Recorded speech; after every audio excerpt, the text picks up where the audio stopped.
No, creo que te falta cargarla. Falta que-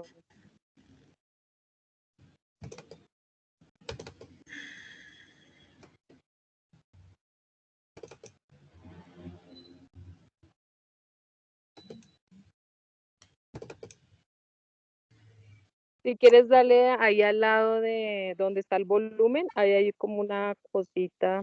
Sí. Es ahí. Listo. Perfecto, ya se ve bien. Bueno, listo. Entonces ya empezamos.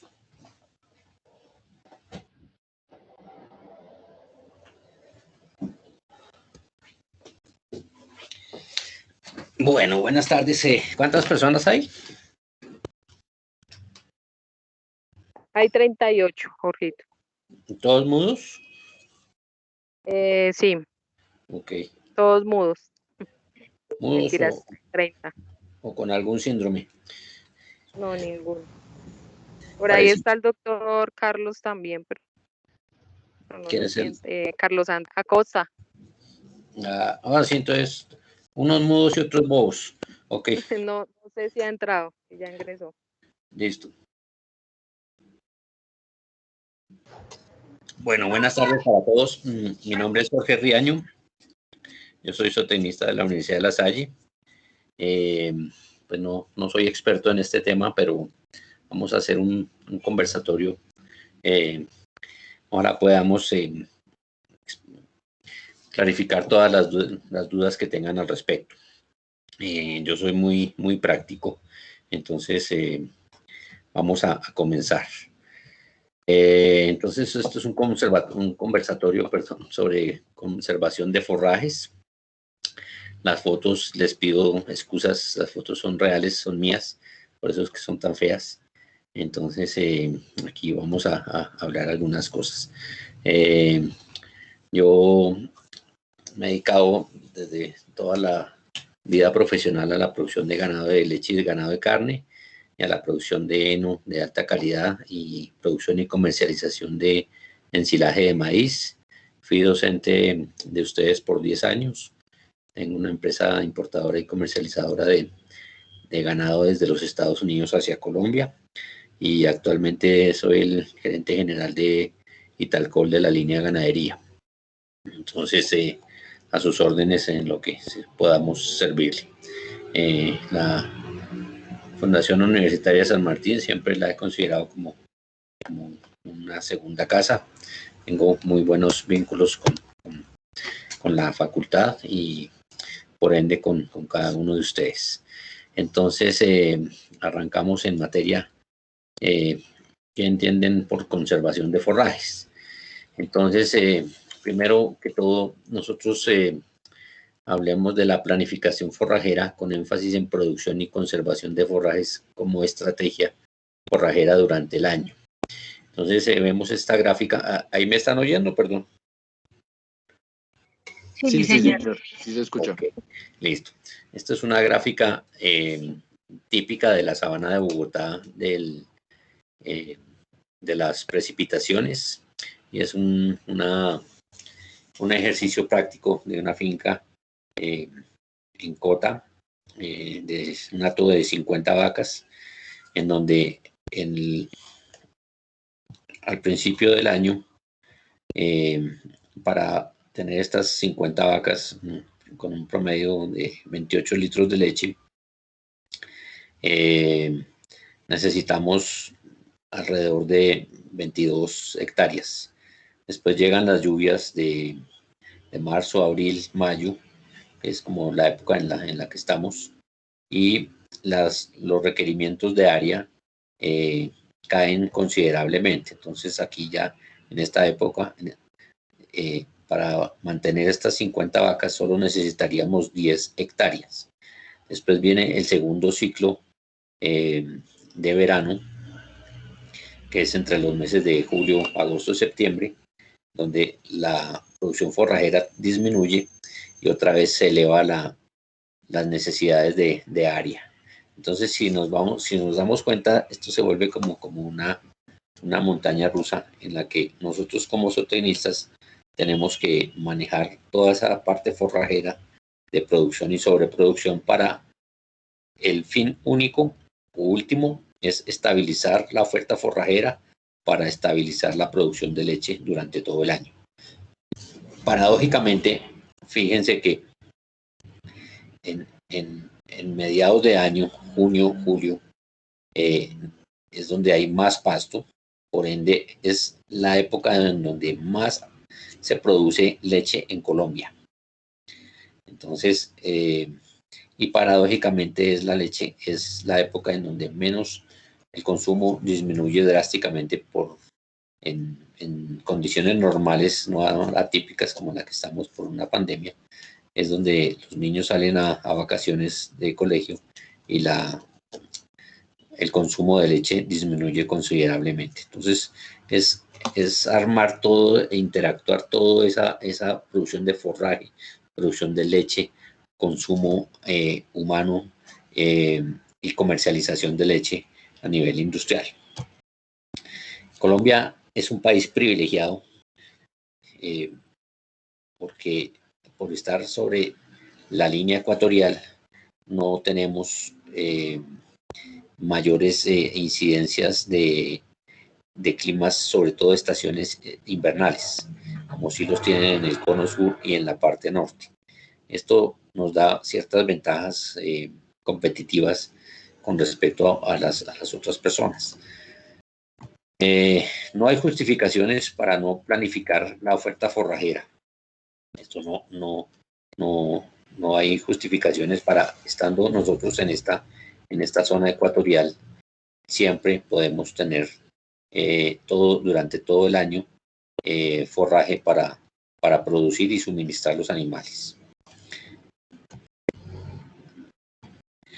Esta es una foto de una finca de 10.000 vacas en Nueva Zelanda, y esta foto es tomada a principios de marzo, en donde pues se ve que en estas zonas donde cae nieve, pues básicamente cualquier ciclo vegetal se interrumpe. Entonces los ganados son confinados.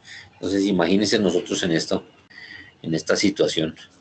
A eso súmele los bloqueos y las pandemias y todo, ¿cómo estaríamos? Entonces es una cuestión también de planificar. Eso es tan antiguo como están los mismos relatos bíblicos de las vacas gordas y las vacas flacas. Entonces, épocas de cultivar, épocas de cosechar. Entonces vamos a hablar de 4 estrategias básicamente. La primera estrategia es la más sencilla y es la que menos nos cuesta y es la que más valiosa es. La primera estrategia es la información. Información climática, de potencial forrajero, potencial animal, requerimientos de forraje, recursos, flujo de caja. Básicamente la información climática es que toda finca a la que nosotros asistamos o tengamos o en las que interactuemos tiene que tener una información climática propia. Es decir, hay que apoyarse en las estaciones meteorológicas de la CAR, del IDEAM, lo más cercanas posible, pero toda la finca por lo menos tiene que tener un pluviómetro. ¿Todos conocen un pluviómetro o no?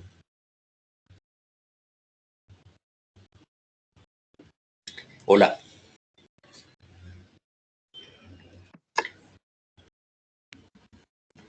Pregunté que si todos conocen un pluviómetro. Sí, señor. Ok, listo.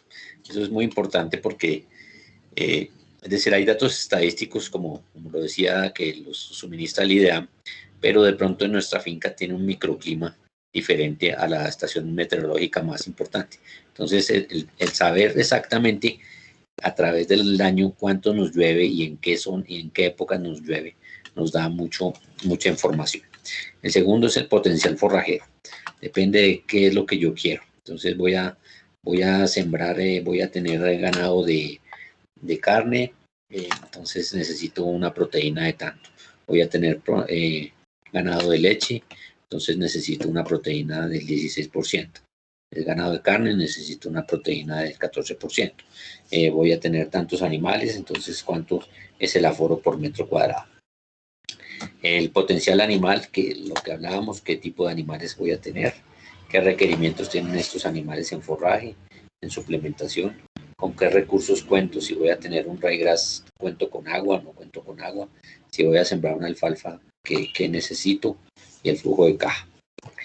Es un ejemplo de la finca que hablábamos al inicio de la conversación, en donde se estableció directamente por 7 años cuáles eran las épocas de lluvia y en los meses. En mayo era el mes que más llovía en esta finca. Entonces, ¿qué pasa? ¿Por qué es tan importante esta información que la manejemos de manera propia, la construyamos? Porque si ya establecemos esto, entonces ustedes empiezan a preparar praderas, a renovar terrenos en esta época de febrero, marzo, para que lleguen las lluvias, podamos fertilizar y después se pueda cosechar. Y así sucesivamente. Este es el mes de noviembre también. Entonces, si uno ve los ciclos climáticos, como dice su nombre, siempre son cíclicos. Entonces es importante establecer cuánto es la mínima lluvia de cuál es el mes. Esta es la misma finca en Cota, donde febrero era el mes más seco, noviembre era el más húmedo. Entonces, ¿cómo voy yo a trabajar en el primer trimestre seco? ¿Cómo voy a trabajar en el segundo trimestre? ¿Cómo voy a trabajar en el segundo verano? ¿Y cómo voy a trabajar en el segundo invierno? ¿Por qué hago tanto énfasis de cómo voy a trabajar? Lastimosamente, desde la sabana de Bogotá ha sido uno de los escenarios con que más rigor ha golpeado el cambio climático. Entonces, los que trabajamos acá nos hemos convertido en que en esta época regamos nuestras praderas, pero en esta época empezamos a bombear para sacar agua. Aquí regamos y aquí bombeamos para desinundarnos o desencharcarnos o sacar agua. Entonces eso se ha vuelto muy complejo el manejo de las praderas, porque ya son dos bombeos, tanto en invierno como en verano. Porque la sabana de Bogotá era la precipitación, si uno mira en los últimos 30 años, desde el 2009 para acá, cambió drásticamente. Fincas y zonas que llovían 600 milímetros, que es muy bajo, ahora están en 2.800, 2.500, y con suelos arcillosos con muy poca retención de agua. Listo. La segunda estrategia es la producción y sobreproducción forrajera, con énfasis en el preinvierno. Entonces aquí miramos esta misma finca. Esto es un aforo de 7 kilos por metro cuadrado, que es bastante alto. Es lo mismo. Entonces lo que hablábamos, producir en esta época para cosechar acá, y en esta segunda cosecha de pasto debe haber una sobreproducción de forraje por encima de lo que los animales necesitan. Me explico. Si tenemos este ejemplo de las 50 vacas, con esto acá estamos produciendo forraje para 50 vacas y aquí vamos a tener un excedente, por poner un ejemplo, para 40 vacas adicionales. ¿Qué vamos a hacer con ese pasto? ¿De qué manera lo vamos a almacenar para tratar de traslocarlo en estas deficiencias de esta época o de principios de año, donde la sabana de Bogotá por lo menos hay una incidencia de heladas muy alta? Bueno, y en muchas partes de Boyacá. Aquí vemos, y me perdonan las fotos, sobre producción de praderas. Entonces están las mismas 50 vacas, pero este pasto alcanzaría, hicimos el cálculo, como para 93 vacas. Entonces, ¿qué se va a hacer con todos esos excedentes? La tercera estrategia es el pastoreo racional con cuerda eléctrica adelante y cuerda atrás. Esto ¿por qué lo pongo? Porque de manera muy triste ve uno que en Colombia el uso de la cuerda eléctrica es muy corto. Estoy hablando básicamente en trópico bajo. Son muy pocas las fincas si hablamos estadísticamente. Pero no usar cuerda eléctrica significa, voy a poner un ejemplo muy burdo, como si alguien de ustedes hiciera para la universidad, vendiera 100 galletas diarias y las horneara y las preparara y con todo el cariño y el esfuerzo, preparar a diario y fuera y a venderlas en la universidad entre sus compañeros, y entre el Transmilenio y los bloqueos y los saqueos y todo lo que nos pasa, llega todos los días con 30 galletas, pero todos los días está haciendo 100. Eso es, perdón, lo burdo del ejemplo, pero es como usted producir 100 kilos de pasto y solamente aprovechar 30 kilos de pasto. Los otros 70 es tirados a la basura. Entonces la cuerda eléctrica puede hacer la diferencia. Y la cuarta estrategia, que es la que nos atañe para esta conversación, es la conservación de forrajes. En 2 minutos, regálenme las impresiones de qué están trabajando en el ABP o qué proyecto tienen de conservación de forrajes.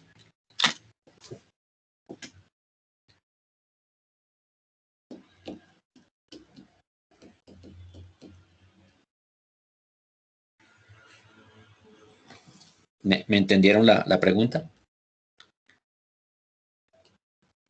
No, señor. Qué pena, lo desperté. Les preguntaba que me den las impresiones de con qué están trabajando en conservación de forrajes en el ABP o cuál es el proyecto que tienen.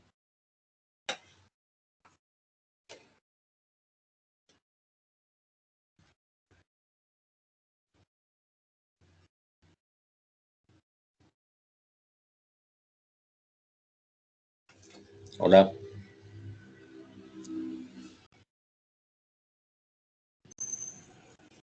¿Me escuchan?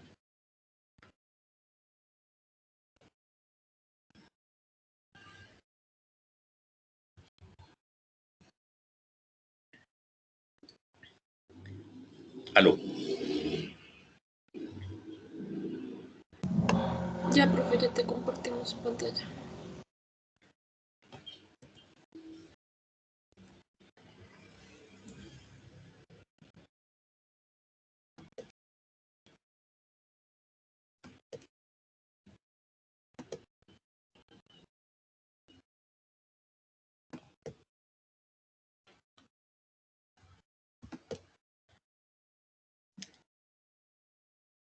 ¿Ahí me oyen?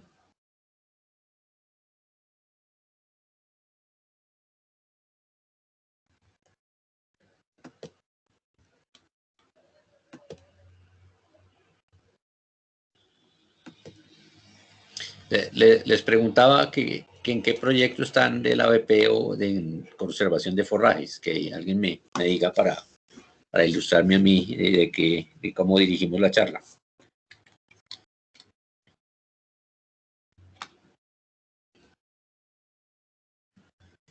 No sé. Profe, pues básicamente tenemos 2 preguntas en el ABP que dicen que cómo se conserva el pasto en clima frío y en clima cálido. Ok, bueno, te agradezco. Listo, bueno, entonces ya. Bueno, ¿por qué se conservan los forrajes? ¿Ahí me están escuchando bien? Sí, señor. Bueno, gracias. Entonces, los forrajes se conservan ante una mala distribución estacional de la producción de forraje verde, lo que hemos hablado hasta el momento, para darle una estabilidad cuantitativa y cualitativa a la dieta. Es decir, nuestros bovinos todo el año tienen que comer la misma cantidad de comida y ojalá en la misma calidad posible, en la misma composición nutricional de toda la dieta, ante la posibilidad de almacenar excedentes. Y como una prevención contra las sequías. Ojo, la conservación de forrajes tiene que ser un ejercicio, y ahí hago mucho énfasis, que ahí es donde está nuestra diferencia. Tiene que ser un ejercicio cotidiano de nuestro día a día en el campo. No es una cuestión para apagar incendios porque hay heladas, porque hay inundaciones, siempre tienen que ustedes almacenar comida. Y por términos de sanidad animal. En el momento en el que estamos ahorita de social y en Colombia, ahorita no está llegando comida a las fincas. Todos los puertos están llenos, repletos, los buques están repletos de de concentrados, de materias primas para concentrados. Todo está represado. En el valle está la melaza. Las materias primas que se usan en nacionales desde los llanos no están llegando en la cantidad, y por ende en las fincas ya no están llegando, dando la dieta total. Entonces hay un problema de sanidad. Por eso mismo es que nosotros siempre es obligación que tengamos forrajes conservados y ojalá hechos por nosotros, no comprados. Listo. ¿Cuál es el objetivo de conservar forrajes? Es cosechar y almacenar la biomasa de pastos y cultivos forrajeros temporales con pérdidas mínimas de nutrientes. Entonces, ojo con esto, sin que pierda muchos nutrientes. ¿Esto a qué nos conlleva a concluir? De que la conservación de forrajes no es un agente mejorador de lo que es la pradera. Si usted tiene un pasto de buena calidad, va a tener un heno o un enolaje o un ensilaje de buena calidad. Si tiene usted un pasto, una pradera hecha, una pradera vieja, una pradera con pocas hojas, va a tener un heno como es un tamo lleno de tallos, va a tener un silo de mala calidad, va a tener un enolaje de mala calidad. Entonces, ¿qué forrajes se conservan? Primero se conservan los cultivos con altos rendimientos por hectárea, preferiblemente gramíneas y con altos contenidos de carbohidratos. ¿Por qué digo gramíneas y no leguminosas? Porque las leguminosas, al ser proteicas, hay un punto isoeléctrico de las proteínas que no nos permite en la fermentación anaeróbica bajar el pH, que es lo que se pretende en una conservación anaeróbica. Ya vamos adelante a ver eso. Entonces, cultivos con altos rendimientos por hectárea. Segundo, excedentes de cultivos y praderas, lo que hemos hablado. Viene una producción, después viene una sobreproducción de praderas, nos va a sobrar praderas, nos va a sobrar biomasa para el número de animales que vamos a tener, vamos a almacenar eso. Y algunos subproductos agrícolas. Cuando hablo de subproductos agrícolas, ahí entra un abanico muy grande. Ojo con lo que conservan, porque la conservación de forrajes en todas sus variedades demanda muchos costos. Entonces volvemos a la premisa que dijimos. La conservación de forrajes no es un agente mejorador de calidad. Entonces, si nosotros tenemos un lote de un vecino o alguien nos quiere vender una caña de maíz, ¿para qué va a ensilar una caña de maíz? La caña de maíz ya no tiene ningún beneficio ni ningún nada. Es decir, eso es como encontrarse una caja de cartón en la calle. Si uno no es reciclador, pues no tiene ningún uso. Continuamos. Entonces, principales sistemas de conservación de forrajes en Colombia. Entonces, el primero es el ensilaje. El segundo es el enolaje. Son estas bolas blancas como empacadas en un plástico blanco que vemos grandes de 600 kilos. El tercero es la enificación, que su producto es el heno. Y el cuarto es la deshidratación, que ese no se trabaja mucho en Colombia por los costos de los combustibles. Me devuelvo un momentico y en lo que se puede conservar estos subproductos agrícolas, ahí entran residuos para la zona fría, residuos de papa, de zanahoria, cáscaras de fruta. Para la zona de trópico bajo hay yuca, name, todo lo que tengan carbohidratos, etcétera. Entonces, criterio para conservar forrajes. Entonces, primero, el tipo de animales que estemos trabajando. Segundo, la calidad y la cantidad del material. Ya decimos, si es una caña de maíz que ya le quitaron las mazorcas, que ya es solo eso es un material ya lignificado, no vale la pena conservar eso. Tercero, determinar el costo de fabricación. Cuarto, el requerimiento de mano de obra, de maquinaria, de tiempo. Quinto, los beneficios. Y hacemos énfasis una vez más en la siguiente premisa. Ningún forraje conservado es superior en calidad al mismo en estado natural. Entonces, por eso es importantísimo.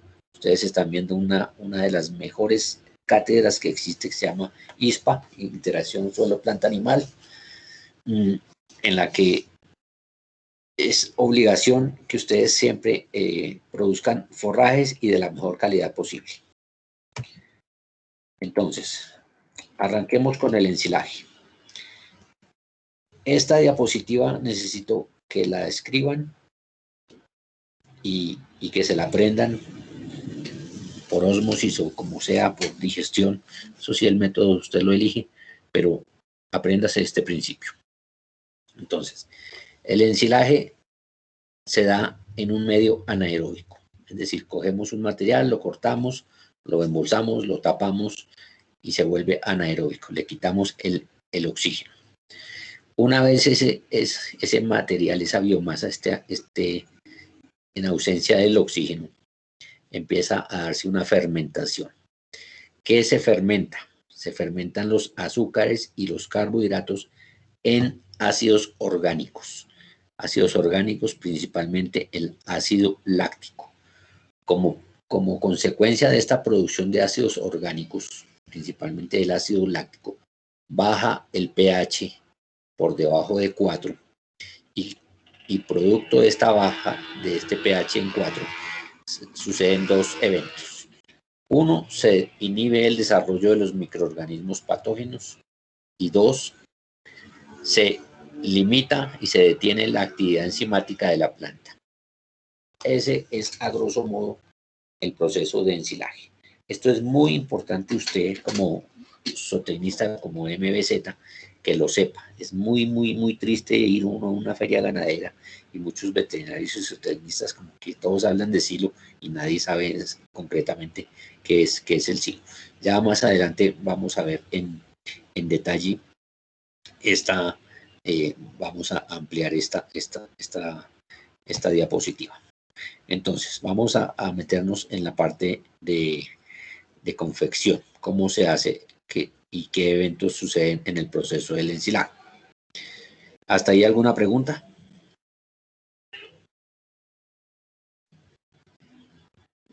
No, señor. Profe, yo tengo una pregunta. Dime.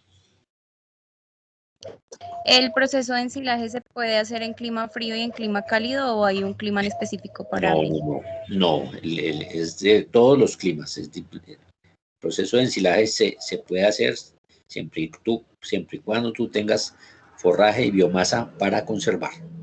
En clima frío, en clima caliente, exactamente. Esto es muy importante que ustedes lo visualicen. Nosotros, como hablábamos en el trópico, tenemos tanto que a la hora de la verdad no tenemos nada. Imagínese un ganadero en Montana que tenga no sé cuántas miles de vacas y que le caiga nieve en octubre y donde el tipo no haya hecho un proceso de conservación de forrajes, ¿qué va a hacer? Se le van a morir los animales. Entonces esto es una cosa de planificar. Nosotros, si bien es cierto, no tenemos nieve, pero aquí en la zona donde estamos, en todos los eneros, en todos los principios de año, generalmente está la incidencia de heladas. Y las heladas pues queman todo el pasto. Entonces es muy molesto, o para mí por lo menos me molesta mucho ver en los noticieros de principio de año los ganaderos llorando, ay, es que el gobierno no nos ayuda, nadie nos ayuda, llorando. Si todos los años son las mismas heladas. Entonces, ¿por qué no tiene conservado, o peor aún, el principio de año estaba yo en Boyacá en el Año Nuevo y ve uno pasa uno en la carretera por cultivos de maíz. Cultivos de maíz en Boyacá son de 6, 7 hasta 8 meses y cómo siembra uno un maíz que lo coja la mitad de su proceso vegetativo en enero, principiando año. Es como si hay una revuelta, una sonada, un saqueo y uno manda al niño que traiga el pan. Entonces, es decir, eso es algo ilógico. Entonces, continuamos. Bueno, el proceso de ensilaje. ¿Cómo se da el proceso de ensilaje? Entonces, primero se corta. Aquí hay diapositivas que, como preguntaba la niña, de clima frío y de clima cálido. Entonces, primero se corta el forraje. Entonces, aquí vemos una foto mía. Esto es un maíz en mosquera, perdón. Esto es en un forraje en Puerto Boyacá, clima tropical. Y esto es en Subachoque, perdóname. Bueno, entonces, ¿qué eventos suceden en el corte del forraje? Entonces, primero se suspende la fotosíntesis.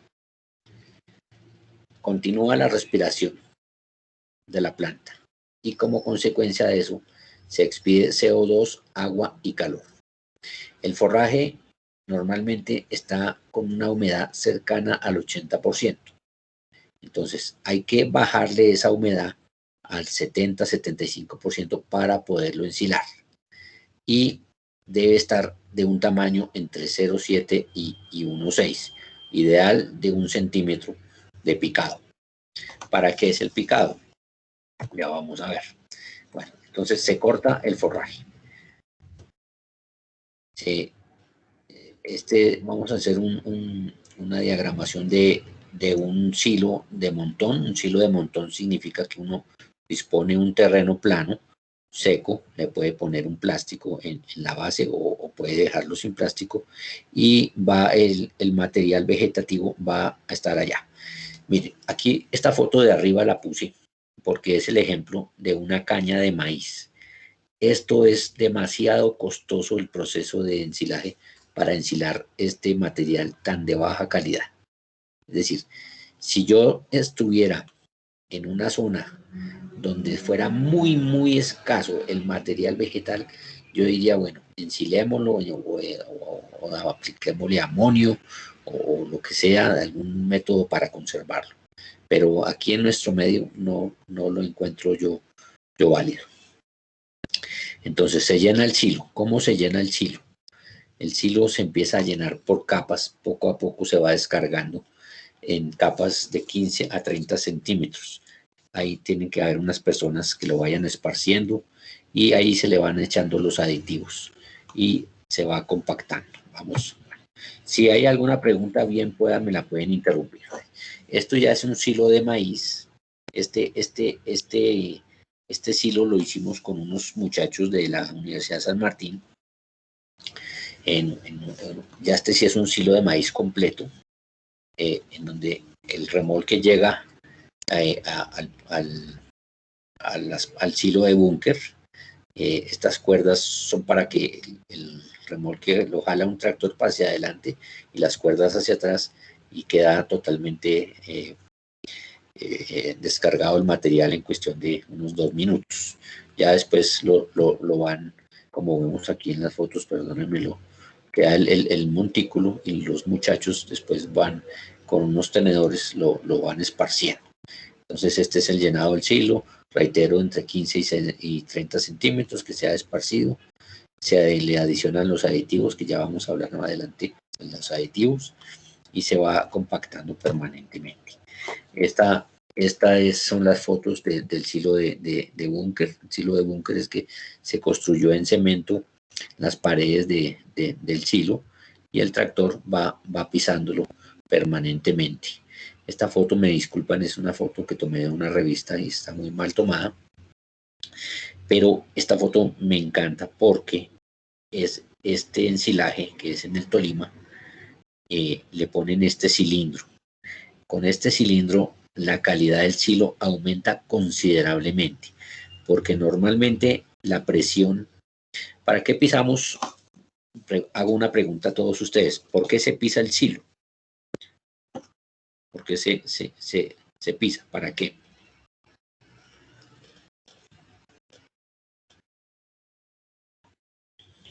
¿Para compactarlo? ¿Pero para qué? ¿Para qué se compacta?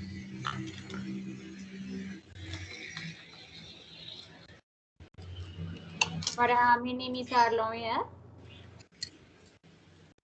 No, no. Bueno, el silo se compacta para eliminar el oxígeno. Esa es la manera de cómo se va sacando el oxígeno. Y es la manera también, pues, como valga la redundancia, se va compactando el material y podemos ir almacenando más cantidad en menor espacio posible. Bueno, después, una vez esté aquí ya compactado, y aquí hago una aclaración. El tractor que esté pisando este silo permanentemente, este tractor cada vez que llega acá tiene que estar con las llantas absolutamente limpias, lavadas. Esto no significa que este tractor está acá compactando el silo y después va a recoger al niño al colegio y por toda la finca va pisando boñiga de vaca y otra vez llega acá a contaminar el silo, ¿sí? Entonces este tractor tiene que estar y no moverse de ahí. Este proceso de ensilaje hay que hacerse en el menor tiempo posible. ¿Eso qué significa? Si usted tiene que trabajar 24 horas sin parar, como es que dicen los jóvenes ahora, 24/7, perfecto. Puede pagar horas extras, pero el todo es que usted haga todo el proceso de ensilaje en el menor tiempo posible. Entonces el tractor tiene que estar permanentemente pasando para arriba, para abajo, para arriba, para abajo, para arriba, para abajo. Una vez esté compactado este silo, usted procede a taparlo. Entonces aquí vemos unos silos muy bien tapados. Aquí llega un zancudo y se desnuca. Están muy bien tapados. Entonces ya usted le sacó el oxígeno con la compactación, como hablábamos ahorita, y lo tapa para evitar que le entre más aire desde la superficie. Que hay un ejemplo de una maquinita de esas que ensila directamente en bolsas de 40 kilos. Y si quiere le puede poner algo por encima para evitar, pero importantísimo aquí, si ven, aquí está este silo protegido con la cuerda eléctrica para evitar que estos silos tienen unas fermentaciones dulces, para evitar que animales rompan el ensilaje y se pierda todo el proceso. Bueno, ustedes recuerdan esta diapositiva que les mostré y la vamos a repasar. Entonces el ensilaje se inicia en un medio anaeróbico. Entonces, ¿cuándo inicia el medio anaeróbico? Cuando el tractor terminó de compactar todo esto y usted lo tapó. Una vez lo haya compactado y tapado, ahí empieza ese medio anaeróbico. Cuando empieza el medio anaeróbico, se activan esas bacterias anaeróbicas que son las que realizan la fermentación y que se fermenta azúcares y carbohidratos en ácidos orgánicos, principalmente el ácido láctico, que como consecuencia baja el pH y una vez esté el pH bajo de 4, inhibe los desarrollos de microorganismos patógenos y detiene la actividad enzimática de la planta. Entonces vamos a ver un poquito más, ahondar más en esta, que es la esencia de eso. Con que usted se aprenda esta filmina, yo seré feliz. Entonces, aquí hay una fase aérea, una fase anaeróbica y una fase de estabilización. Ahí están viendo el mouse mío, me disculpan la torpeza que a veces no sé por qué se me pierde el mouse acá. Bueno. Sí, pero. Entonces, en esta fase aérea, esto va de 0 a 4 horas. Entonces, aquí dijimos que se suspende la fotosíntesis al cortar la planta. Como consecuencia de esta fotosíntesis continúa la respiración celular de la planta y se expide CO2, agua y calor. Aquí es el corte, aquí es el presecado, el llenado, el compactado y el tapado. Entonces esto aquí empieza. Una vez usted haya tapado este ensilaje, empieza la fase anaeróbica. Esta fase anaeróbica se da entre los 7 y 14 días. Entonces, cuando se haya eliminado todo el oxígeno, o la gran mayoría, las bacterias anaeróbicas se despiertan. Esas bacterias anaeróbicas cogen los carbohidratos y los azúcares y los fermentan produciendo ácidos orgánicos, principalmente ácido láctico, que decíamos. Como consecuencia de esta producción de ácido láctico, el pH de toda la masa disminuye por debajo de 4. Está en un rango entre 3,6 y 4,5. Y esto ya dijimos, limita la degradación de las proteínas, es decir, detiene la actividad de la planta e inhibe la formación de microorganismos patógenos. Estos son los dos principales efectos del pH por debajo de 4. Entonces pongan mucha atención porque ahorita hacemos un ejercicio. Después de las 2 semanas viene un periodo de estabilización, donde la formación de ácido láctico llega a su máximo y el pH se estabiliza cercano a 4. Aquí se detiene la actividad microbiana y ya usted lo puede almacenar, ese silo. ¿Por cuánto tiempo puede almacenar usted un ensilaje? Todo el tiempo que usted quiera, siempre y cuando no le entre el oxígeno. La Universidad de Cornell es como el Harvard de la nutrición animal. Tiene un silo de maíz en una torre enorme y el silo es confeccionado como en 1902. Ahora ya lo tienen controlado en las condiciones de temperatura, humedad, etcétera. Y cada año le sacan una rebanada y le hacen el bromatológico y está perfecto.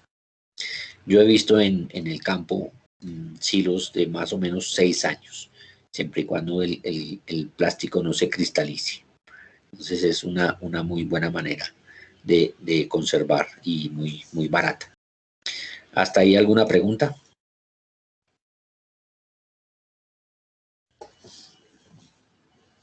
Bueno, entonces seguimos. Maquinaria para hacer este proceso de ensilaje. Entonces, ¿qué maquinaria se usa? Entonces, desde la más básica y elemental hasta la más, no le llamemos sofisticada, pero sí eficiente. Entonces, usted puede usar desde una guadaña, desde una picapastos, una caneca, para hacer un silo pequeño.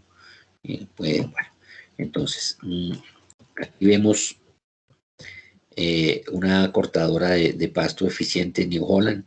Esta es una más JF brasilera. Esto debe ser como del año, de los años 70 esta maquinita. Es una máquina que hoy día debe estar por el orden de los 5 millones de pesos, es bastante económica.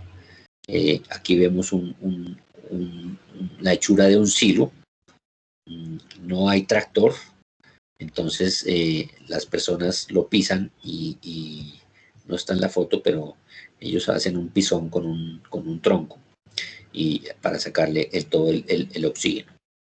Hay cosechadoras de maíz.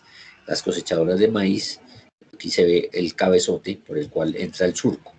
Entonces esas son cosechadoras de maíz que solo cosechan un surco, y hay cosechadoras de forraje que cosechan ya de manera horizontal. Aquí vemos un tractor pisando. Aquí vemos los mismos operarios en el otro silo más artesanal con este tubo de cemento para pisar. Entonces aquí vemos el almacenamiento de bolsas, que también es absolutamente válido para almacenar. Hoy día hay muchas fincas que están almacenando en canecas de estas de 55 galones azules.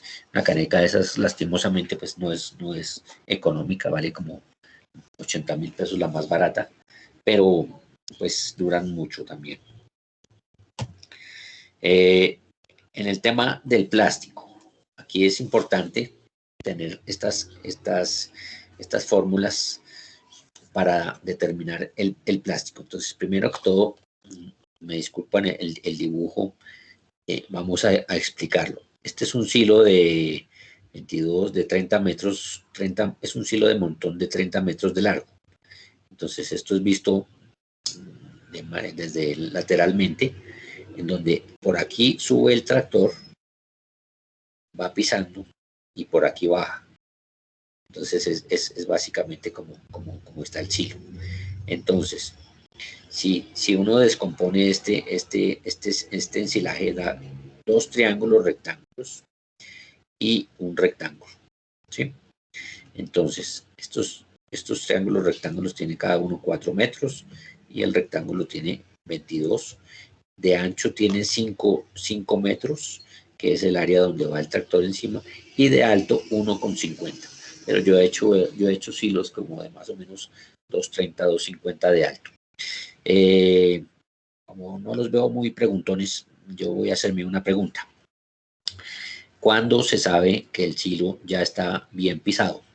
Entonces, hay una medida y es, así tenga un silo sin unos 52 metros de alto, y los silos de montón no tienen barreras como el silo del búnker.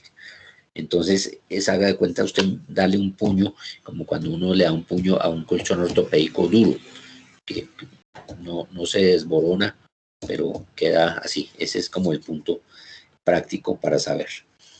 Entonces, nosotros, para determinar la capacidad de un silo, debemos primero mirar qué plástico necesitamos. Entonces, el calibre del plástico. El calibre del plástico tiene que ser un plástico calibre 6, oscuro.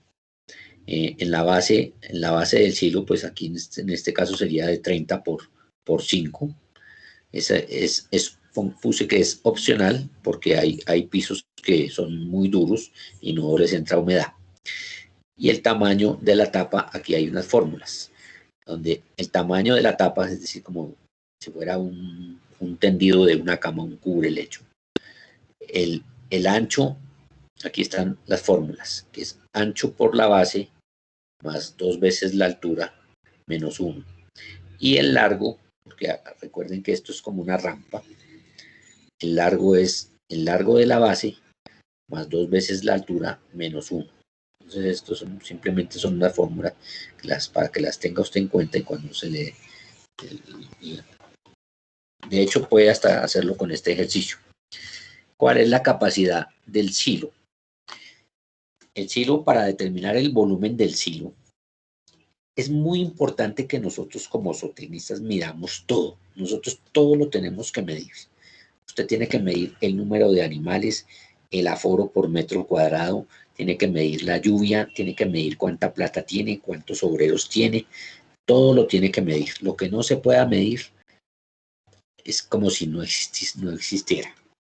Entonces, si vamos a armar este silo, que dijimos que era de 30 metros de largo por 5 de ancho, necesitamos saber cuánta comida estamos almacenando. Entonces, ¿cómo es el volumen de estas figuras? Entonces ya lo descompusimos en 2 triángulos rectángulos y en un rectángulo. Entonces, el volumen de dos triángulos va a ser el largo del triángulo, que es en este caso 2, por la altura, que es 1,5, dividido entre 2, por el ancho, que es 5 metros.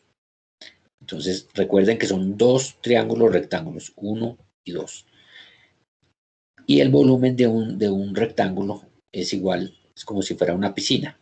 El ancho por el largo por la altura.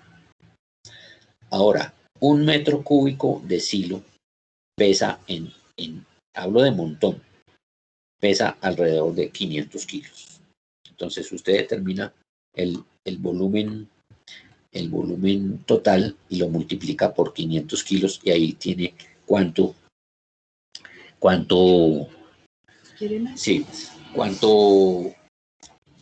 comida tiene almacenada y para cuándo. Entonces volvemos al punto inicial. Nosotros tenemos que saber cuántos animales tenemos, a cuántos animales les vamos a dar ensilaje en este caso, y de cuánto voy a hacer los silos. Entonces, recuerden, volvemos aquí a la diapositiva, que este proceso de estabilización del silo dura alrededor de 3 semanas. Entonces, si usted lo hace y el día 25 va a suministrar el silo, pues no vale la pena, ¿sí? Pero si usted hace pequeños silos y los va a consumir de manera escalonada, ahí sí empieza. Es decir, es como una economía que hacen las señoras en la casa. Digo las señoras, en mi caso, pues si no tendríamos ni comida. Entonces se empieza a gastar desde lo más viejo y hasta lo más nuevo. ¿Preguntas hasta ahora?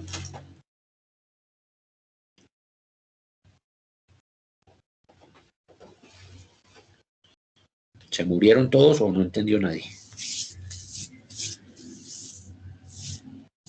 Hola. No pregunten porque después para el escenario de ABP. La única que pregunta es la profesora, imagínense. No, vea que este tema y lo que yo les decía, yo mencioné algo por encima, pero pues el doctor Jorge tiene alta experiencia en este tema y es tener en cuenta este tema, los calibres de los plásticos, las capacidades, vea, él les está dando las fórmulas. Sé que en algún momento lo van a necesitar, pueda que en este momento no, pero creo que cuando uno empieza la vida profesional y empieza a asesorar fincas o hasta en la misma finca del abuelo, del papá, hay que empezar a generar este tipo de estrategias porque son fundamentales y creo que eso nadie lo hace, o sea, les da tanta pereza y prefieren que el ganado pierda peso, bajar productividad, o sea, arriesgar muchos parámetros fisiológicos del animal por un tema de comida. Entonces, esto es fundamental. Y sobre todo conceptualizar muy bien las bondades de la conservación de forrajes. Si uno mira los mal países, los llamados mal países desarrollados, son los países que han sufrido o sufren cada año los mayores embates del clima. Entonces, imagínese de nuestra canasta familiar cotidiana, si uno se pone a mirar qué productos consumimos que son conservados. Entonces, como están tan tímidos, yo le voy a aclarar: las mermeladas, las salchichas, los quesos madurados, algunas bebidas lácteas, la cerveza, los encurtidos. Entonces han sido civilizaciones que si no almacenan comida, que si no salan esas carnes, que si no curan esas carnes, que si no las secan, básicamente se mueren de hambre porque viene el invierno y los mata. Entonces es como conceptualizar eso y nosotros culturalmente no tenemos mucho en nuestro ADN de planificación. Aquí llegan los impuestos y uno en marzo empieza, ¿y cómo vamos a pagar los impuestos? Después vienen los impuestos del carro y después no sé qué, y en Navidad, Dios mío, es que en Navidad este año cayó el 24 de diciembre, todos los años es Navidad el mismo año, el mismo día, perdón. Entonces no tenemos ese chip de la planificación, pero en la producción de ganado sí es obligatorio tenerla. Y lo que hablaba al principio, que me imagino que ustedes ya están en esa onda de cambio climático, la sabana de Bogotá ha sido de las zonas mundialmente más afectadas por el cambio climático desde el 2009 hacia acá. Entonces ya no solamente regamos agua para producir cultivos, sino estamos sacando agua para desencharcarlos. O sea, esto cambió las precipitaciones en la sabana de Bogotá, cambiaron drásticamente desde el 2009 para acá. No sé si ustedes recuerdan o si eran muy jóvenes, el 2008, 2009, cuando se inundó toda la sabana de Bogotá, Mosquera, se inundó todo. Entonces, desde ahí empezó esto a cambiar mucho, los niveles freáticos, todo se ha cambiado mucho. Entonces, la conservación es una de las herramientas que uno tiene para mitigar esas producciones y estabilizarlas a través del año. Entonces, continuamos con nuestra conversación. Por acá hay una Dime. Jorgito, por acá hay una pregunta que es de María Clara, es como escriben en el chat. Sí, perdón, yo no estoy Pueden abrir viendo los el chat. micrófonos. Sí, es que ese es el lío cuando uno está ahí. Yo también les digo lo mismo porque uno cuando está presentando no ve los Pero yo no comentarios. tengo, sí, es que yo no Sí. hago como, no sé si es como Zoom lo que tengo normalmente, que es como más ágil. Pero pueden Es que hablarlas. no tiene micrófono. Dice, es que creo que no tiene micrófono ella, pero dice que si en zonas montañosas se aplica igual la capacidad.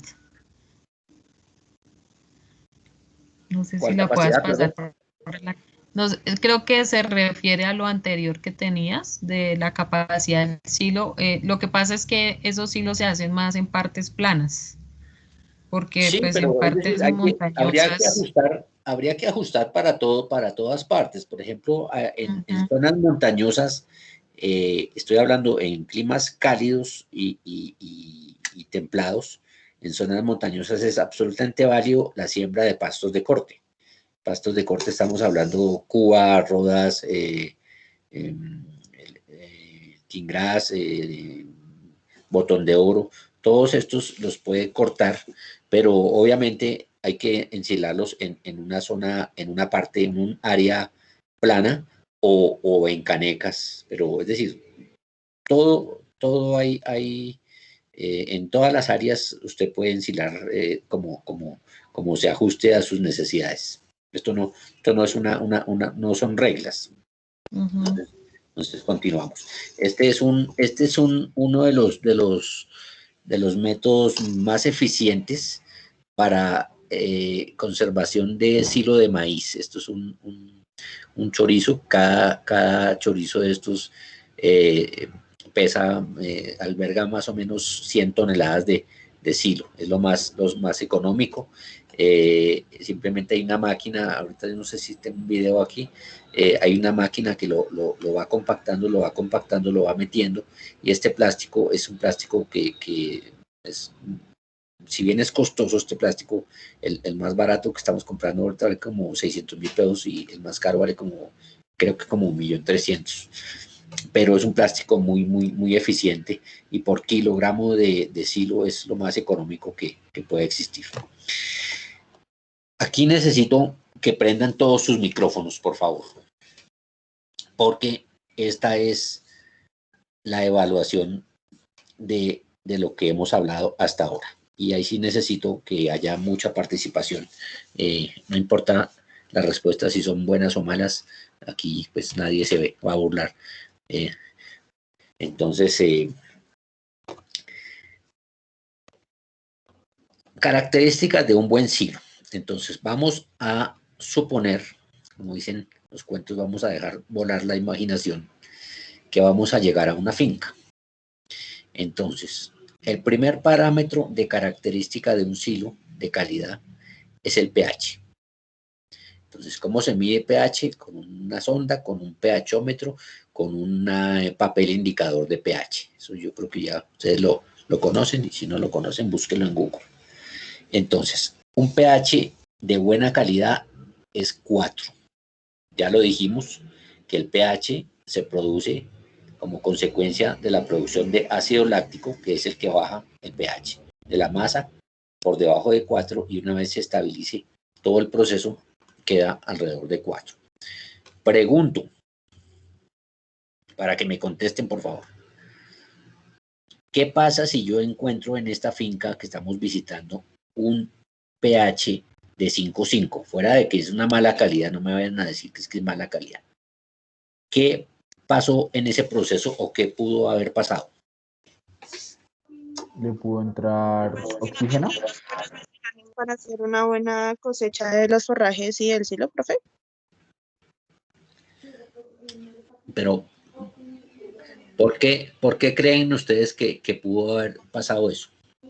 Pues no sé si sea porque los silos tienen que ser anaeróbicos, de pronto pues tuvo algún contacto o no fue bien empacado. Entonces, pues de pronto tuvo un contacto con el oxígeno y pues su pH cambió totalmente. Entonces, devolvámonos a nuestra imagen. ¿Ahí están viendo la pantalla negra? Sí, señor. Ah, bueno. Mírenla bien porque yo creo que van a repetir el semestre. No están dando las respuestas que necesitamos. Entonces, aquí dice que ¿por qué se baja el pH? Pregunto para que ustedes contesten. ¿Qué hace que el pH se baje?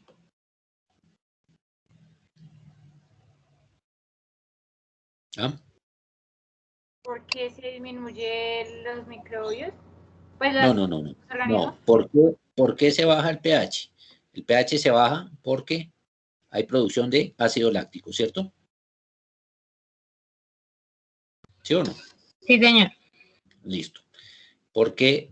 ¿Qué se me hizo el mouse? ¿Por qué hay producción de ácido láctico? El ácido láctico es consecuencia ¿de qué? De una fermentación de carbohidratos y azúcares, ¿cierto? ¿Sí o no? Sí, señor. Listo. Entonces, ahora nos vamos a nuestro silo. Medimos el pH 5,5.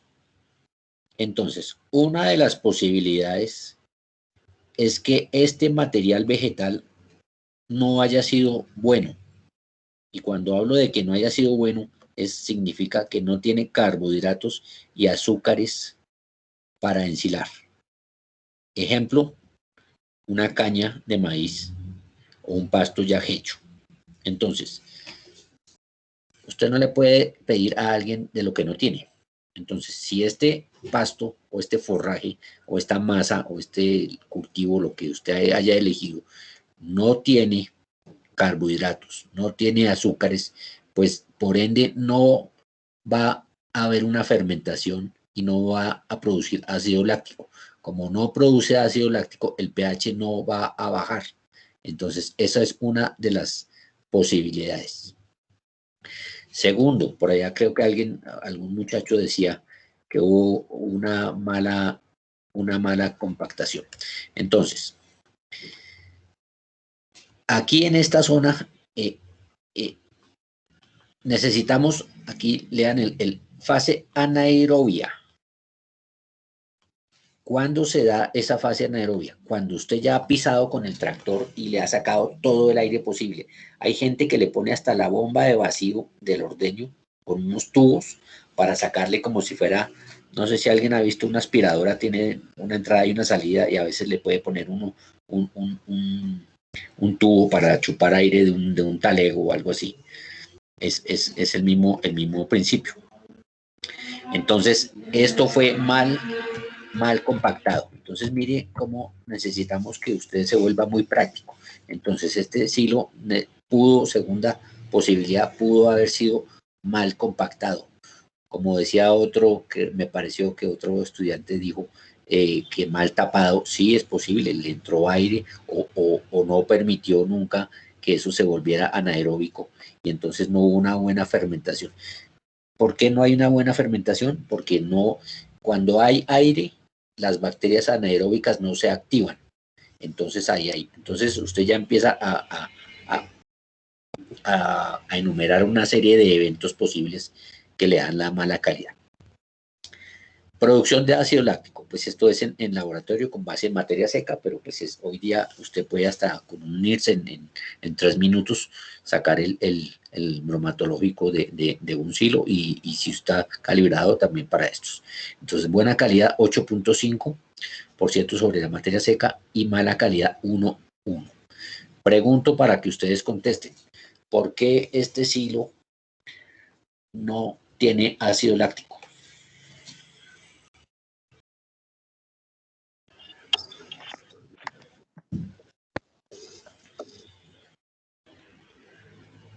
Por la baja concentración de carbohidratos. Es posible, sí, es una de las causas, exactamente. Volvemos casi al mismo escenario del de arriba. Pero lo importante de esto necesito es que ustedes piensen. Muy buena respuesta la anterior. Entonces, no hay carbohidratos, no hay azúcares, esa vaina no tiene que fermentar y de dónde va a producir ácido láctico. ¿Sí? Exactamente, muy bueno. Tercero, ácido acético. ¿Qué es el ácido acético en nuestro diario vivir y en nuestros hogares?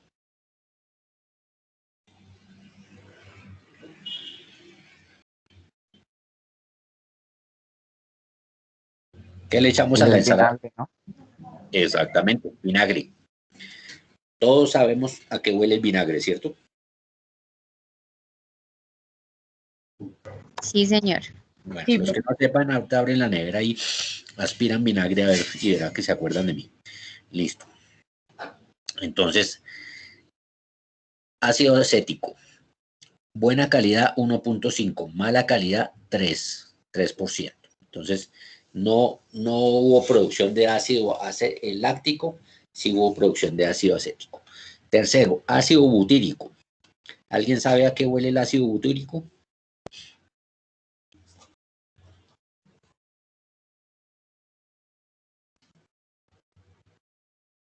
¿No?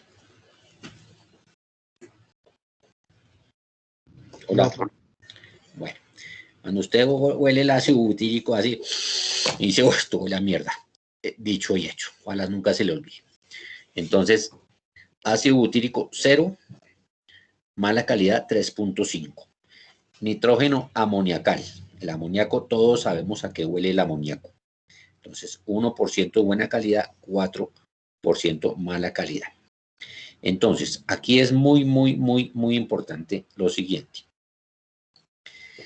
Entonces, llegamos a una finca y evaluamos el pH. Eso lo podemos hacer nosotros, en campo. Entonces, el pH, pues lo medimos y evaluamos si el silo tiene buena calidad o mala calidad. Ácido láctico en el laboratorio. El ácido acético sí podemos olerlo. Entonces, cogemos una manotada de silo, la olemos y si nos huele a vinagre, eso significa que la fermentación no fue la mejor. Cogemos la manotada, si nos huele a ácido butírico, ya saben a qué huele el ácido butírico, decimos esto está mal, esto no tiene ácido láctico. Si esto huele a amoníaco, tampoco, ¿sí? Entonces es muy importante. En esta parte olfativa, cuando un silo huele a podrido, significa que las proteínas siguieron en su degradación, que no hubo, vamos aquí a nuestra, no se detuvo la actividad microbiana aquí y las proteínas siguieron degradándose y eso genera un olor putrefacto. Entonces ahí eso pudo ser porque no se compactó bien, porque no se selló, porque le entró aire o se selló y después vino algo y lo rompió. El color de un silo tiene que ser verde amarillento y de mala calidad es negro. Cuando es negro, generalmente está indicando que las proteínas se pudrieron de ese silo o que también se combinó, que las proteínas se pudrieron con una producción alta de ácido butírico. El olor, ya dijimos que tiene que ser un olor agradable, agrio, fermentado, como una especie de guarapo, y no un olor pútrido ni de vinagre. La humedad debe ser cercana al 70% y cuando es mayor del 70% es muy difícil, se dificulta el proceso de fermentación y empieza a haber putrefacción. Cuando es menos del 60% la humedad, es muy difícil la compactación porque se vuelve muy seco el material y es como tratar de compactar como una espuma. El tractor va pasando y después otra vez se va inflando y no se va compactando eso, ¿sí? No sé si hasta ahí hay alguna pregunta.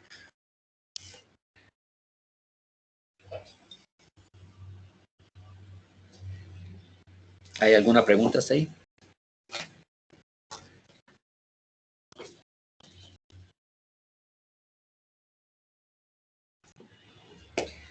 Hola.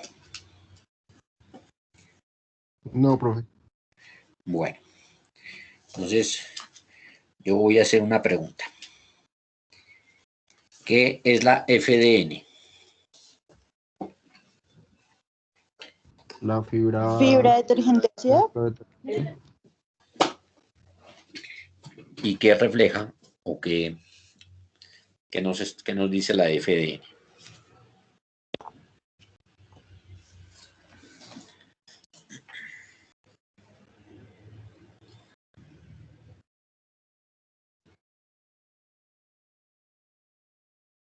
Hola. ¿Es el grado de digestibilidad del forraje? No, la FDN no.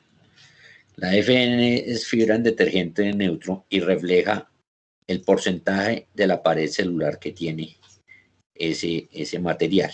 Ustedes saben que la pared celular es la que le da estructura y protección a la planta y por dentro está el contenido celular. En el contenido celular están las proteínas, las grasas, los almidones, digamos lo que toda la parte nutritiva, y en la pared celular es la parte que da protección y sostén a la planta. Conforme va aumentando el tiempo y la planta se va aumentando sus niveles de maduración, esta pared celular se va engrosando. Y al engrosarse la pared celular, haga de cuenta que es una caña y se va engrosando, pero se va engrosando hacia adentro y el contenido nutritivo va disminuyendo. No sé si fui claro así verbalmente. Entonces, pregunto, ¿saben ustedes o tienen referencia de... Bueno, antes de la pregunta, la FDN es el factor que más determina la calidad en un forraje, ya sea en un pasto o en un heno o en algún ensilaje conservado. ¿Saben ustedes qué niveles de FDN son buenos y cuáles son malos o no?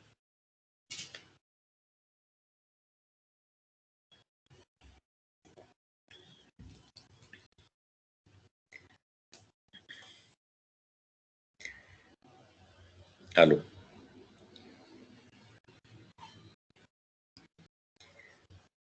Bueno, no importa, esto es un conversatorio, pero son puntos que usted como estudiante, cuando usted habla del estado en el que estamos, de no a la corrupción y no a los impuestos y no esto y aquello, o sea, la manera como contribuye usted a un cambio en nuestra sociedad es estudiando. ¿Qué hace un trabajador? Trabajar. ¿Qué hace un estudiante? Estudia. Estudia para después poder trabajar. ¿Sí? Entonces, este es un llamado a la excelencia. Entonces, hay unas filminas que les dije yo, y no sé si esta clase la están grabando o no, me disculpan a veces el vocabulario, que usted tiene que aprendérselas para toda su vida profesional. Y hay temas concretos, como el tema de la calidad de un forraje, que saber qué es un FDN, qué es un FDA y para qué sirve, que usted tiene que asimilarlo. Usted está en tercer semestre y no sabe en qué va a trabajar. Eso me ha pasado a mí durante 25 años. Siempre he trabajado en zootecnia y todo lo que tengo ha sido gracias a mi ejercicio profesional. Y he pasado desde tractorista hasta inundarme, hasta una gerencia, bueno, muchos trabajos. Entonces hay que capacitarse. Entonces la mejor manera de no ser corrupto, de romper estos ciclos, es empezar por nosotros mismos, por ser honestos, por ser juiciosos, consecuentes con sus padres, con ustedes, con el que pague la universidad, con el mismo tiempo que usted invierte. Entonces, un estudiante de ISPA, tercer semestre, de nuestra universidad, Fundación Universitaria de San Martín, tiene que saber qué es una FDN y qué es una FDA, ¿sí? Entonces, dicho este consejo, esta reflexión con cariño, pues repito, yo soy muy de la universidad. Un FDN aceptable es por debajo de 60%. Ya por encima, 65, 70, 80, 95, empieza a a cambiar drásticamente la calidad, se empieza a lignificar ese material. Entonces, todo esto, siguiendo nuestro hilo conductual de, perdónenme un segundo, le quitamos el sonido a un teléfono de estos.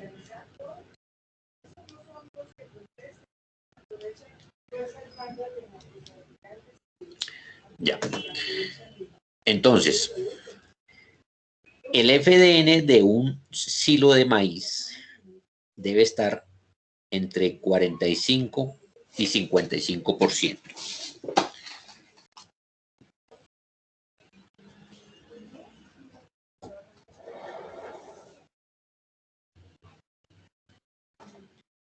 Ese es el porcentaje ideal del FDN.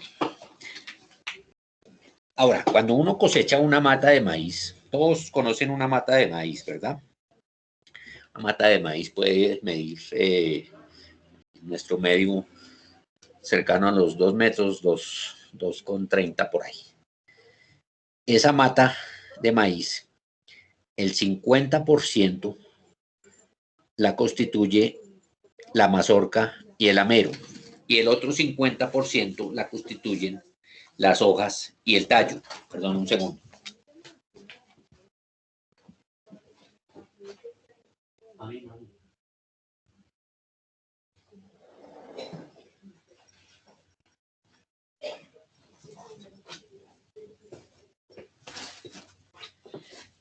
Disculpen la interrupción. Entonces decíamos que el 50% de la mata de maíz la constituye la mazorca y el amero, y el otro 50% la constituye el tallo y las hojas. ¿Hasta ahí es claro? Hola. Sí, señor. Listo. Bueno, pregunto para que ustedes contesten. ¿Qué contiene la mazorca? El grano de maíz que tiene.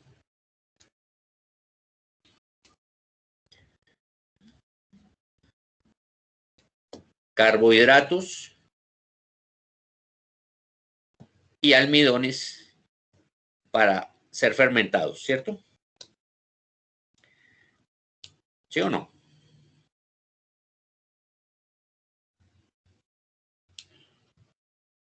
Hola.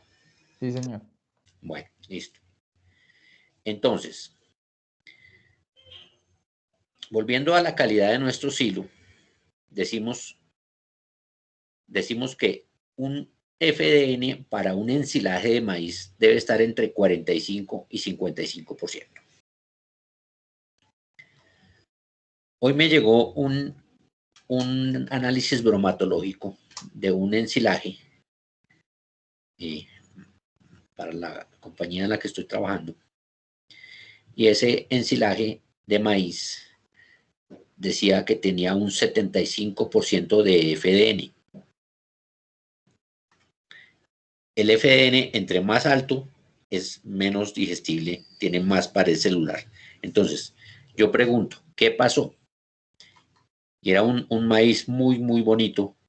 Por el tiempo no pude montar la foto ni nada. Pero ¿qué pasó con ese silo de maíz? Cuando usted le llega ese bromatológico, ¿usted qué concluye?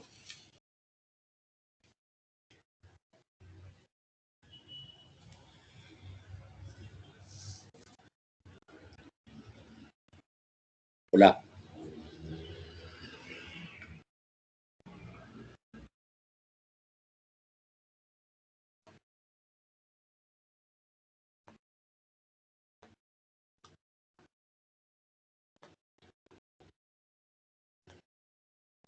Más en lo que hemos hablado, ¿qué concluiría alguien?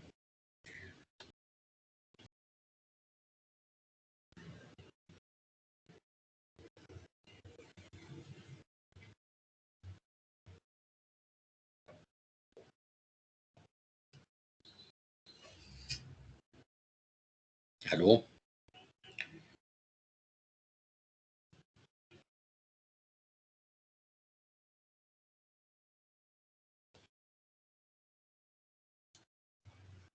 Ya no quieren hablar. Ya se cansaron. Llevan toda la tarde en clase.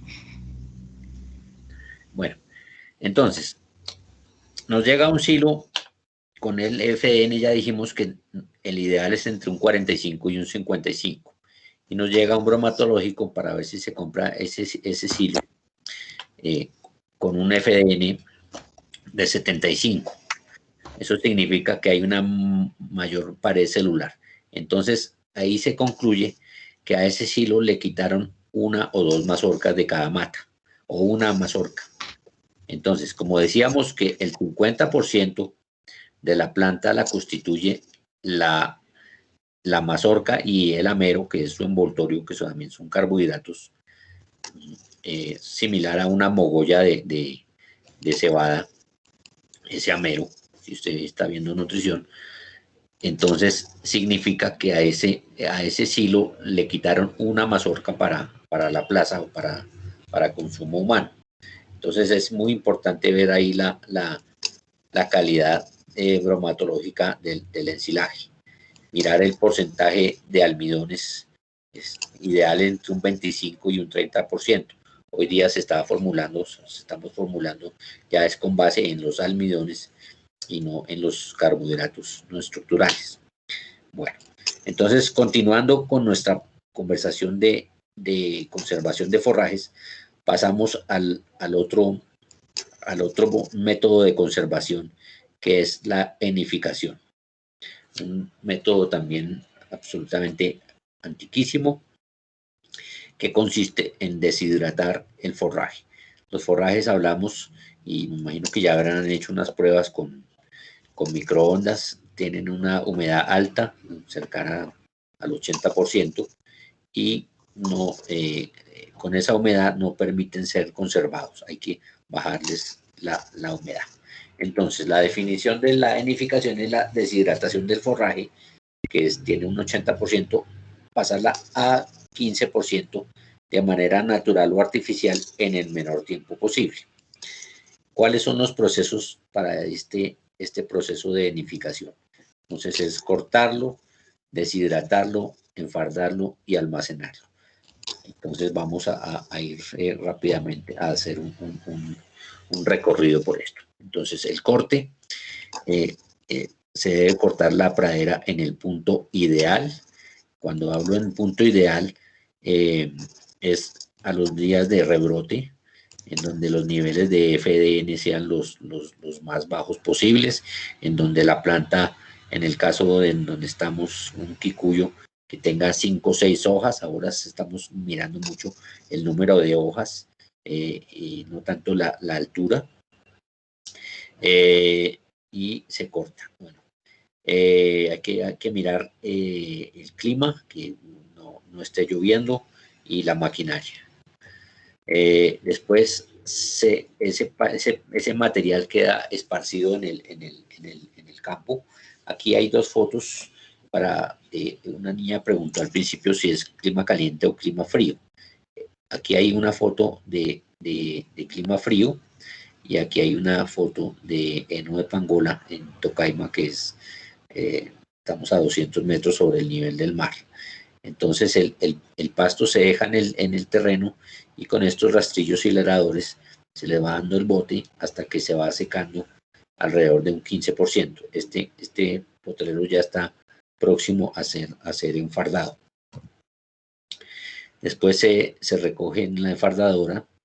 Es una máquina que bota más o menos 450, 500 pacas por hora, lo que nos obliga a realizar una planificación en la recolección de las pacas.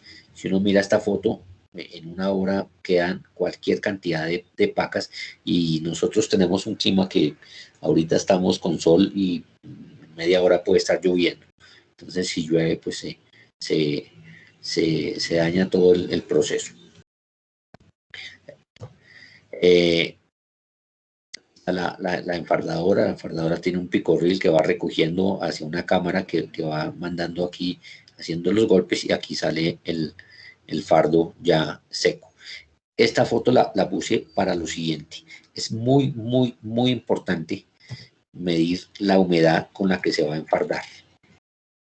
Eso se mide de manera en microondas, y la persona que hace ya hace cierta cantidad de mediciones en microondas o con unas botellas con sal también en la práctica, ya empieza con la mano a mirar un poquito la humedad y se vuelve un factor de práctica. Pero ¿por qué hago tanto hincapié en que es importantísimo enfardar con la humedad adecuada? Porque cuando enfardamos forrajes con alta humedad, primero que todo, el peso de la paca cambia considerablemente. Ese es un primer indicador. Entonces, si la paca es de 12, 13 kilos y estamos alzando una paca de 18, ya al alzarla, ya inmediatamente sabe uno que esa paca está más húmeda. Y tiene un peligro enorme, y es porque en el centro de esa paca, cuando está húmeda, sube por encima de los 80 grados centígrados y hace chispa con el material exterior.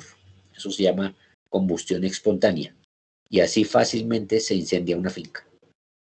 Entonces, eso es importantísimo tenerlo en cuenta.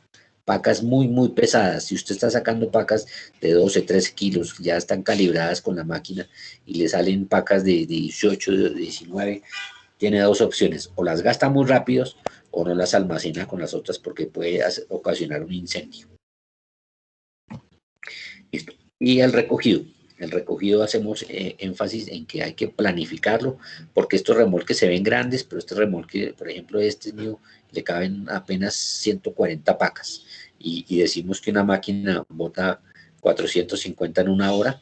Entonces, en 8 horas, ¿cuántas está botando? Está botando casi 4.000 pacas, y este remolquito apenas hace para 150. Entonces, a veces hay que parar para recoger y salvaguardar del clima.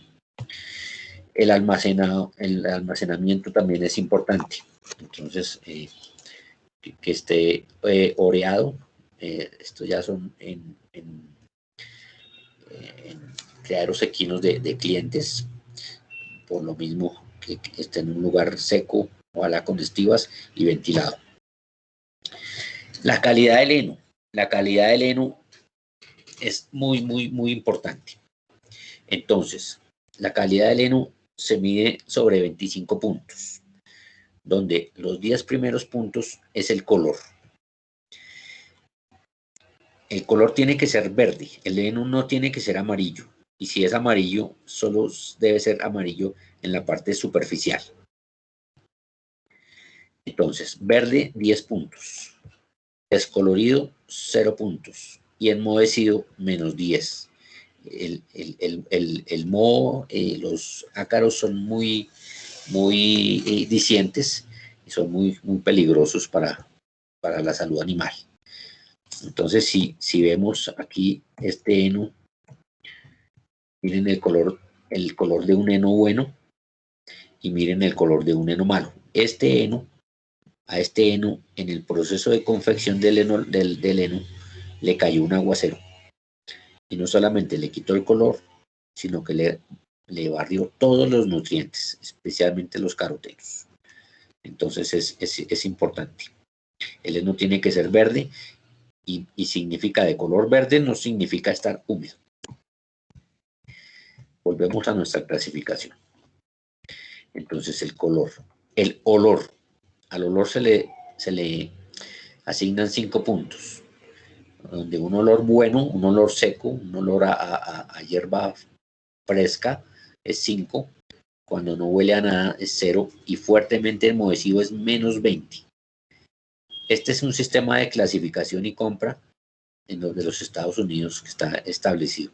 Nosotros aquí, lastimosamente, para esta serie de forrajes conservados, la gente que vende no tiene mucha ética y no tiene mucho conocimiento, y a eso se junta que los compradores tampoco lo tienen. Entonces, si usted mira, los henos son de muy baja calidad, y los silos de maíz, a veces les decía, el caso de hoy que me llegó el reporte, eso es un silo muy malo. Y por eso es importante que los profesionales en formación como ustedes y a futuro ya graduados tengan estas bases para ejercer muy bien sus actividades profesionales.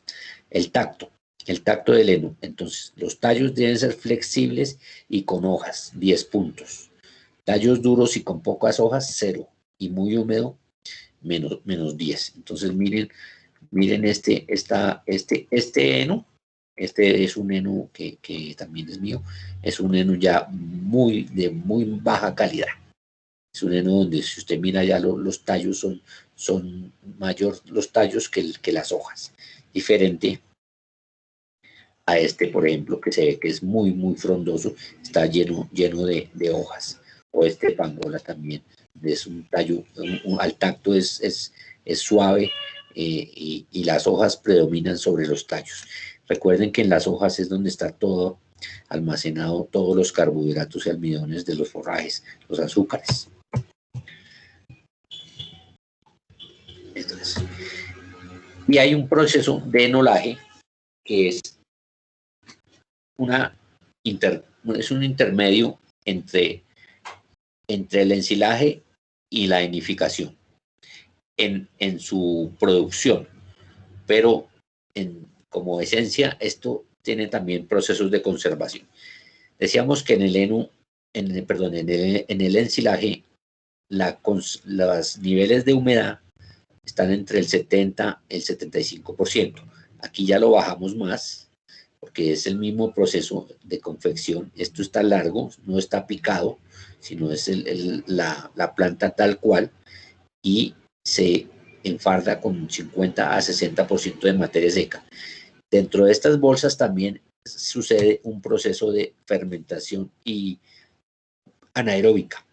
Entonces, ¿cómo se hace? Se corta igual que el heno. La diferencia entre el corte del heno y el silo es que en el silo, como decíamos, usted corta la partícula a 1 centímetro de largo, es decir, lo chicotea. En el corte del heno, se corta la planta tal cual es de larga, como si la arrancara la vaca de raíz. Esparce, se hace un presecado con el rastillo y el helador y después se enfarda, y una vez está enfardado, se emplastifica. Esta es una máquina que le da 60 vueltas en un sentido, después gira y le da otras 60 vueltas. Entonces, es de aquí que quiero resaltar. Cuando ustedes manejen enolajes, esto no tiene, a diferencia de los silos, no tiene por dónde evacuar los líquidos lixiviados. Entonces, esto está sellado. Entonces, es muy importante cuando lo fabrican que le pongan con un spray o con algo, una pintura, una señal que diga o que indique que esta parte va hacia arriba. ¿Por qué? Porque muchas veces se hace en esta finca, se comercializa en un camión, apenas le caben 8 o 16 bolas de estas. Cuando llega cada bola de estas pesa 600 kilos, son difíciles de manejar por el peso. Y si las llegan a cambiar de posición, es decir, lo que aquí se produjo en esta parte de arriba, todos los líquidos productos lixiviados van quedando aquí en la parte de abajo. Cuando usted voltea eso, con el pasar de los tiempos, todos esos líquidos empiezan a podrir. Si usted lo voltea, es como las cajas del licor o de los líquidos que dice este lado arriba. Si usted lo voltea, todos esos líquidos empiezan a bajar y empieza a podrirse el material. Entonces es importante tener esa claridad. Entonces creo que con esto damos final a esta pequeña conversación de conservación de forrajes. Si tienen alguna pregunta, los escucho.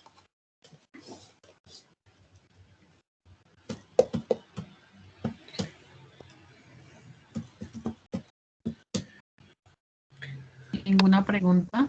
Bueno, yo sí le voy a pedir un favor al doctor Riaño. Sí. Y es que me compartas una pregunta o dos para el parcial final. Me parece que, bueno, todas las clases de esta asignatura son fundamentales. Y creo que pues estamos haciendo todos un esfuerzo para entender este tema y es una estrategia que debe ir en todas las fincas de donde se manejen rumiantes, ¿sí? Entonces, si porfa me colaboras y me puedas enviar eso al correo, Claro. te agradecería mucho. Las preguntas Vale. ellos ya mismos las saben, en lo que hemos hecho énfasis en la charla. Vale. Lo que tienen que dominar y saber el concepto básico. Pero sí, con mucho gusto te lo. Sí. Vale. ¿Alguien tiene la mano levantada o...? Yo, profe. Ok. Doctor, es que yo tengo una pregunta. Cuando Cuéntame. hablábamos en el ensilaje, decíamos que era pues un proceso de 24/7. Entonces me surgió la duda de si en el enfardado pues hay algún tiempo establecido. No, bueno, ahí te hago una aclaración. En el ensilaje, en términos ideales, ojalá uno arrancara y terminara cuando ya esté eso tapado. Pero pues tú tienes que tener algún criterio, porque no en todas las fincas o se puede o hay la suficiente gente para trabajar únicamente en el silo. Entonces, si no es así, se va pisando y cuando se suspendan las actividades del día, se vuelve a tapar, pero lo ideal es hacerlo en el menor tiempo posible. Eso puede ser 1, 2, 3 días, pero a veces he visto fincas que arrancan a hacer un silo y les da más de la semana y ese silo es ya empieza a perder la calidad. En el tema del enolaje, con lo que hay que lidiar más es con el clima. La enificación, perdón, el proceso de confección del heno no admite que llueva en nada. Entonces, ahí una de las cosas es que más o menos uno corta, por ejemplo, por poner un ejemplo, el lunes y está esparciendo, está secando ese pasto y el lunes en la tarde hay que dejarlo hilerado para que el rocío solo le caiga en la parte superficial de la hilera y no en el interior. Y cuando se vaya a enfardar, sí tiene que estar seco. Uno tiene que enfardar una vez haya pasado el rocío y antes hasta las 6 de la tarde, cuando ya las llantas respondo a tu pregunta concretamente, cuando las llantas del tractor empiecen a verse mojadas en la tarde, ahí hay que suspender la enfardada, porque ya si no el mismo rocío va aumentándole la humedad a la paca de heno, perdón. Vale, muchísimas gracias. Bueno. Vale. Listo. Entonces, doctor Riaño, muchísimas gracias por tu tiempo. No, con mucho gusto. Muy doctor amable. Riaño, gusto en saludarlo. ¿Cómo me le va, doctor Riaño? Hola, mi doctor. Carlos, ¿cómo estás? ¿Qué ha habido? ¿Qué cuenta? Bien, bien, doctor. Por acá me alegra que le esté dictando curso de clase al mejor grupo que hay en la San Martín en este momento. Se los presento. Con conocimiento de causa. No, doctor, agradecerle también su participación. Por acá llegué al final porque estaba por acá en una capacitación también con Dilábal. Entonces, yo las charlas del doctor Riaño me las pierdo por nada del mundo porque me recuerda a mis épocas de estudiante. Entonces, ya yo le había hecho un buen preámbulo, un tema totalmente importante. Pues espero que los alumnos se parezcan al profesor, porque fue un buen alumno. Sí, un buen estudiante. Muy buen estudiante. Ahora, ya después se dañó, pero fue buen estudiante. Todavía no, doctor, todavía me queda mucho por recuperar. Bueno, un saludo, muchachos. Entonces, nos vemos, estamos coordinando para nuestra tutoría. Doctor Riaño, muchas gracias y nuevamente un placer verlo acá en este igualmente, ámbito. me alegra mucho saludarte. Bueno, entonces un abrazo y muchas gracias a todos. Chao, Andresito. Chao, doctor Riaño. Entonces estamos en comunicación para las preguntas. ¿Vale? Listo, chao. Bueno, chao, un abrazo. muchachos. Nos vemos entonces Hasta luego, el muchas jueves gracias. en la práctica. Por favor, no olviden llenar su registro médico y salen con el profe Andrés de la universidad, ¿vale? Yo no recuerdo, me parece que es a las 7:30. Después les confirmo en el chat a qué horas es la salida. La idea es hacer, o sea, que ustedes puedan salir temprano No sé qué vaya a pasar mañana, pero pues ya nos confirmaron la práctica del jueves. ¿Ok? Entonces, cualquier cosa estamos en el chat pendientes. Bueno, les agradezco por haber estado hasta esta hora. Después les devolveré el tiempo, no se preocupen. Un abrazo y nos vemos el jueves, ¿vale? Vale, profe, muchísimas gracias. Pues, Gracias. chao. ¿Saben qué les iba a decir también? Que no se les olvide traer los letreritos para ese día ponerlo allá en el herbario, en el banco de germoplasma, porfa. No se les olvide traer esos letreritos para ver cómo demarcamos eso. Por ahí vamos a utilizar 1 hora al menos para deshiervar eso. En estos momentos, listo, gracias, listo, ok. Chao. Bueno, estamos en comunicación.